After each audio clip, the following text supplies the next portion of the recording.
आप देख रहे हैं आपका अपना यूट्यूब चैनल जजमेंट अड्डा। और इस वीडियो में मैं आपके लिए लेकर आया हूं थर्ड ग्रेड भर्ती कोर्ट केस से जुड़ी हुई लेटेस्ट अपडेट। अगर आप चैनल पर नए हैं तो चैनल को सब्सक्राइब जरूर कीजिएगा। चलिए वीडियो की शुरुआत करते हैं। तो ये आप देखिए, थर्ड ग्रेड टीचर भर्ती को लेकर सरकार से सवाल।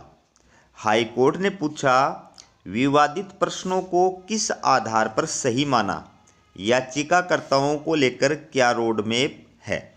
तो दोस्तों, थर्ड ग्रेड टीचर भर्ती लेवल फर्स्ट लेवल सेकंड भी हाई कोर्ट के अंदर गई हुई है, उस पर भी डिसीजन आने वाला है।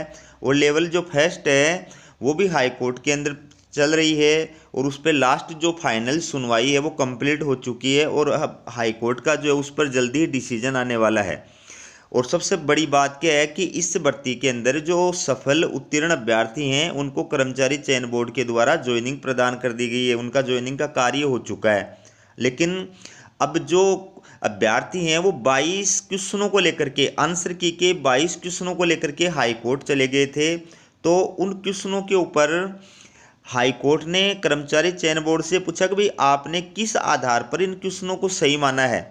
और जो एक्सपर्ट कमेटी गठित की गई थी कर्मचारी चयन बोर्ड के द्वारा आंसर की के ऊपर ऑब्जेक्शन आए थे उनका निस्तारण करने के लिए, तो उस एक्सपर्ट कमेटी की रिपोर्ट भी जो है वो सबमिट हाई कोर्ट के अंदर नहीं कर पाई, सही तरीके से जवाब नहीं दे पाई कि 20-22 में से 10 क्वेश्चन जो है वो सही मान लिए, बाकी गलत मान लिए। तो किस बेस पर सही माने, किस बेस पर गलत माने, वो पूरा जो है सबूत के साथ में, तथ्यों के साथ में वो बात जो है कर्मचारी चयन बोर्ड और एक्सपर्ट कमेटी जो है वो हाई कोर्ट के अंदर प्रूफ नहीं कर पाए।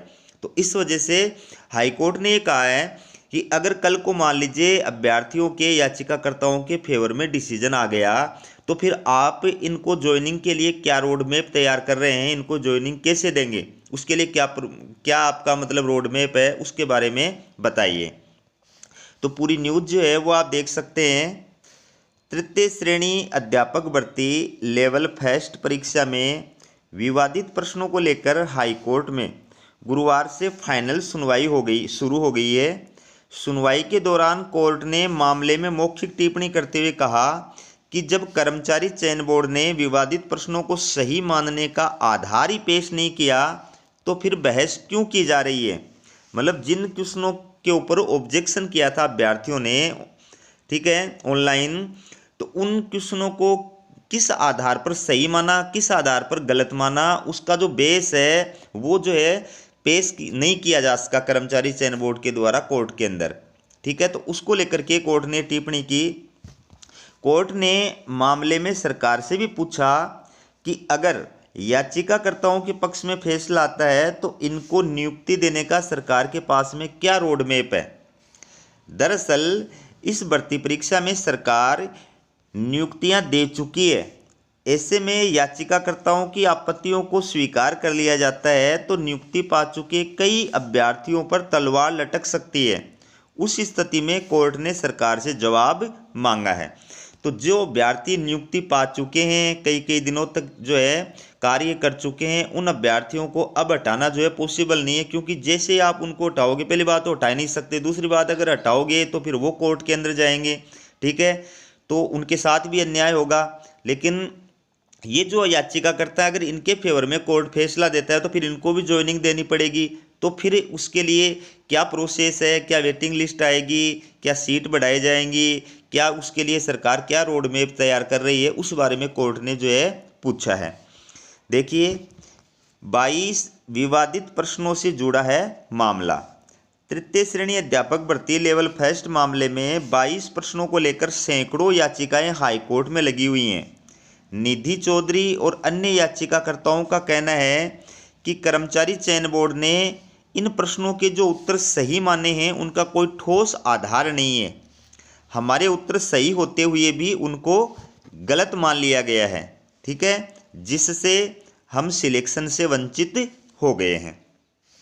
याचिकाकर्ताओं के वकील आनंद शर्मा ने बताया कि कोर्ट ने इन 22 विवादित प्रश्नों में से 10 प्रश्नों को ही विवादित मानते हुए उस पर सुनवाई शुरू की है। लेकिन गुरुवार को सुनवाई के दौरान जब कर्मचारी चयन बोर्ड से पूछा गया कि इन प्रश्नों के जो उत्तर एक्सपर्ट कमेटी ने सही माने हैं उसका आधार क्या है, किन तथ्यों किन तथ्यों रेफरेंस के आधार पर इनको सही माना गया है, लेकिन बोर्ड कोर्ट के सामने तथ्य पेश नहीं कर सका।